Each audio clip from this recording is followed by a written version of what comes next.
You ask Tiger to solve. This deals with linear equations with one unknown.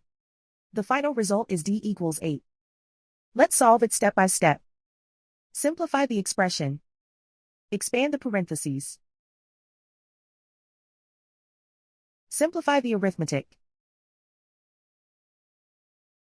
Group all constants on the right side of the equation. Add 6 to both sides.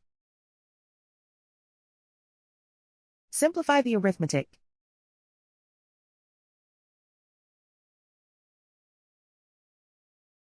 Isolate the d. Divide both sides by 3. Simplify the fraction. Find the greatest common factor of the numerator and denominator. Factor out and cancel the greatest common factor. And so the final result is d equals 8.